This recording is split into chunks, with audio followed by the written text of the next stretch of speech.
Hi, hey, hello, how the heck are ya? My name is Courtney and welcome back to my channel. Lola is back. She's here to join us today. You want to say hi, Lola? So cute. She's going to become a permanent resident of this household in a couple of weeks. Boop, boop. And we're very excited about it. Okay, first order of business. I have to tuck my hair behind my ears. Have you seen that video that's like, I really want to be this girl, but I'm just this girl? That's me. And I'm here to live my truth, and that's okay. So today, I thought it would be fun to do a little bit of, if you like this, then I think you'll like that. We'll see how it goes. So I went through and picked 12 books total, 6 pairs of books, that's the math, where I think that if you like one of them, you'll like the other. They're not always because they're the same genre or have the same tropes or anything like that. It's literally just because that's how I feel about the books. Lola's sitting in my lap. To get started, I think that if you liked Dark Matter by Blake Crouch, that you will also like Sign Here by Claudia Lux. If you have read Dark Matter by Blake Crouch, then you know it is kind of an action-packed science fiction book, and what I think lends itself really well to being similar to Sign Here is that Sign Here has a similar level of humor, and it's written kind of with not necessarily a satire in mind, but definitely it is like dry humor that I think is similar to what we see in Dark Matter. A little bit about the books. Dark Matter is about Jason, who is a middle-aged man who is living just a simple, normal life when something bad happens. Something from his past is brought up. He is pulled into essentially a different world to try and figure out what has gone on. At the end of the day, just try and get back to his idea of normal. It is great. I gave this book 5 stars when I read it, and I do really think that if you liked that book, that you will like Sign Here by Claudia Lux, which is about a person who lives in hell who essentially does deals for the devil. Peyote Trip is a member of the 5th level of hell, I think, and his job is to have people on earth sign deals with the devil. Things of note about hell is the water is always warm. Your pens are always broken. Like silly things like that that just really add to the atmosphere of the book.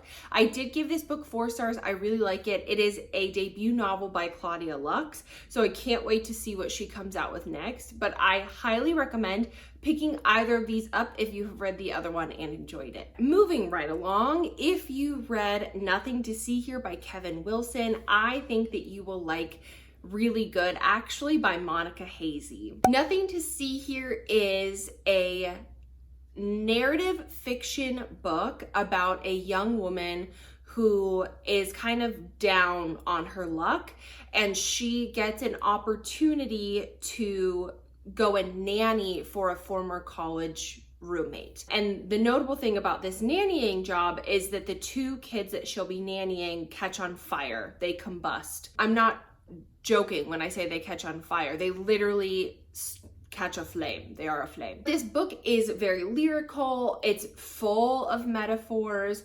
It speaks a lot to motherhood and raising children and the idea of stepping into that role when you weren't expecting it. I really enjoyed this book. I did end up giving it 4 stars. I think it pairs perfectly with Really Good Actually by Monica Hazy. This book is about Maggie, who is also down on her luck, and it covers her divorce up through a year after her divorce and her trials and tribulations with going through a significant breakup. The reason that I paired these 2 books together really is that kind of narrative fiction style that has plot to it, but the purpose is the characters. The reason you're reading these books is to hang out with these characters. They're a little bit weird. They're a little bit out there.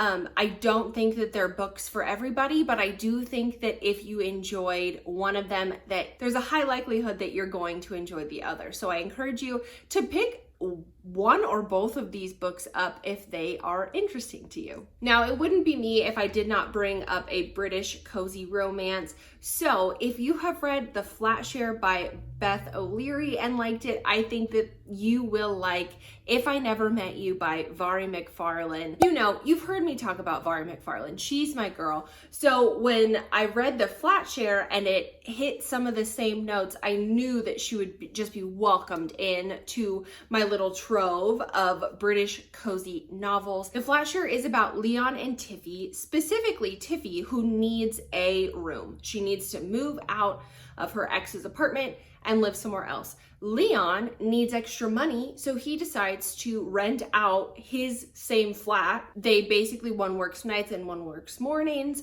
and they flip-flop. And so they don't really meet. They don't meet until I think 75% of the way through the book, actually. But it's very cozy. Tiffy is this vivacious, outspoken woman, and Leon is this man of few words who's just really going through a struggle.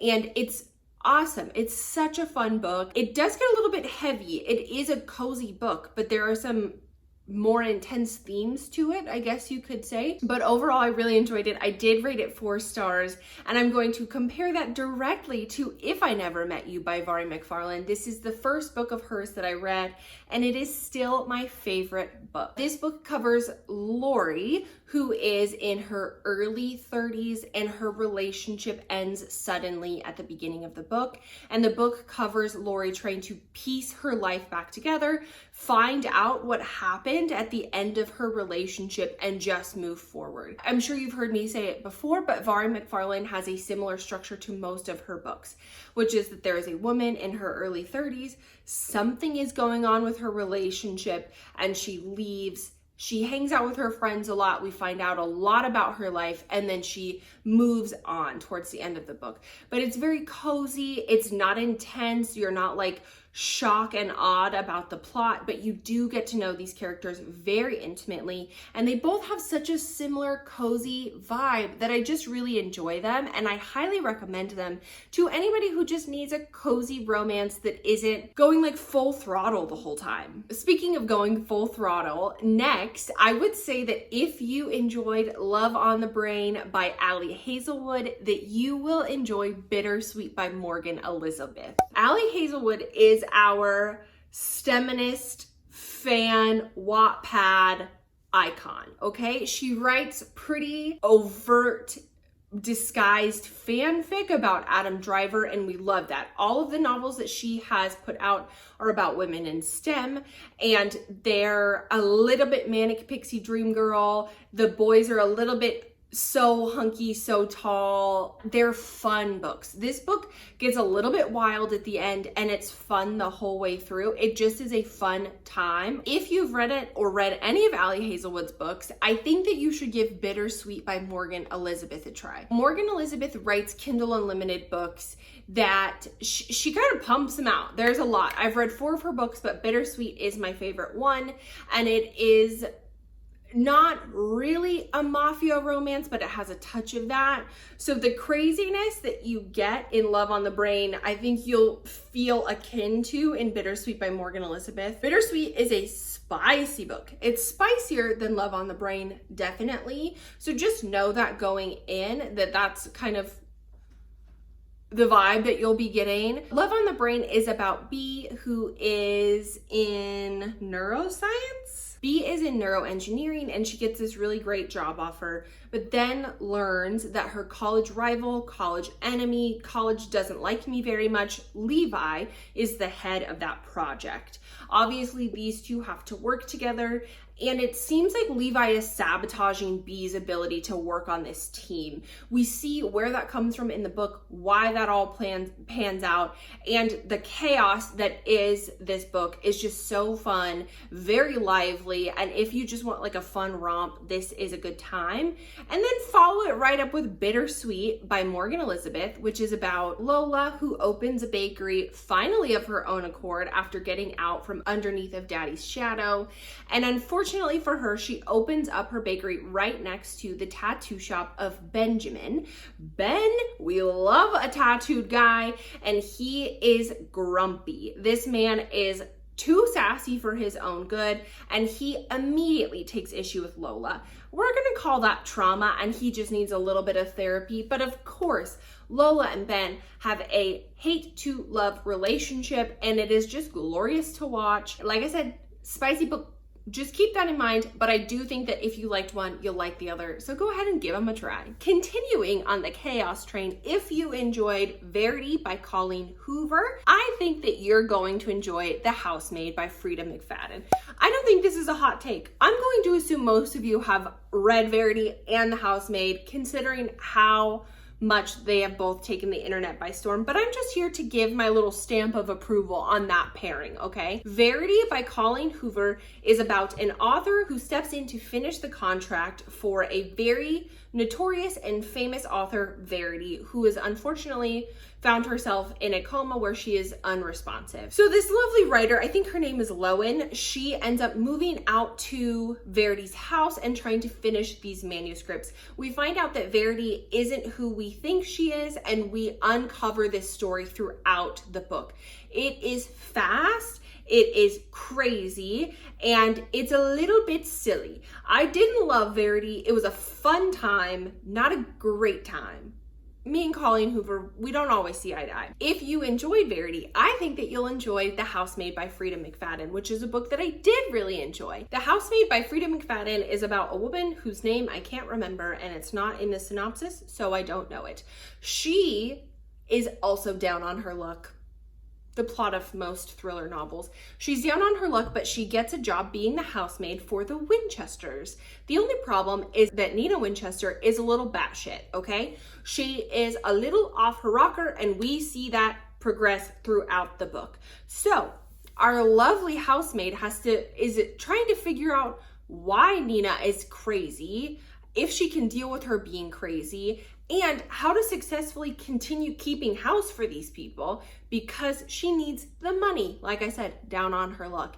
This book is crazy. It is fast-paced. It's all of the reasons that you would enjoy Verity. You see it in The Housemaid. The twists are twisty, and the book is a little bit spicy. And I think that you're gonna have a good time with both of these books. Last and certainly not least, we're gonna bring up that spice factor one more time. We have The Nanny by Lana Ferguson. If you liked this book, I think that you should check out In a Jam by Kate Canterbury. These two books are also very popular. I think they're popular for a reason. The Nanny covers Cassie, who gets a job while being down on her luck, with Aiden being his nanny. Aiden has a 9-year-old daughter that he has sole custody of, and he has a very demanding job, so he needs a nanny, a full-time nanny, a live-in nanny. Now that's all fine and well, but of course, Cassie's hot, Aiden's hot. What are you to do in this situation? And that's all fine and well. They just go about their business being hot next to each other until Cassie realizes that Aiden was a subscriber to her OnlyFans account. Why and how does she realize this, you might ask? You will have to watch to find out.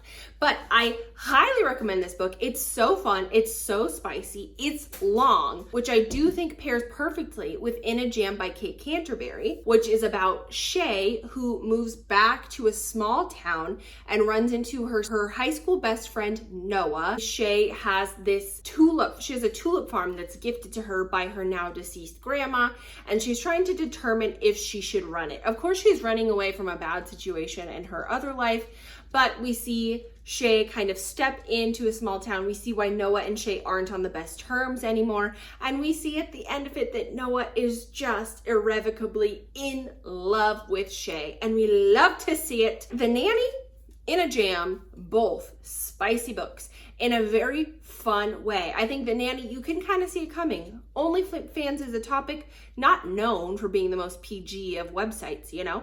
And then In a Jam is a little bit of more of a slow burn, but it is worth it.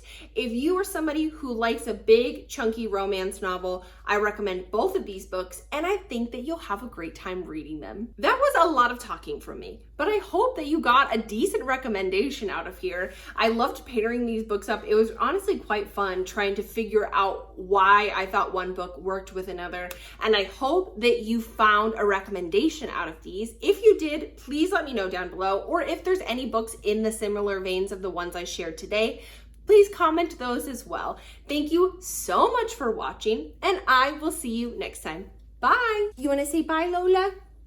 Bye.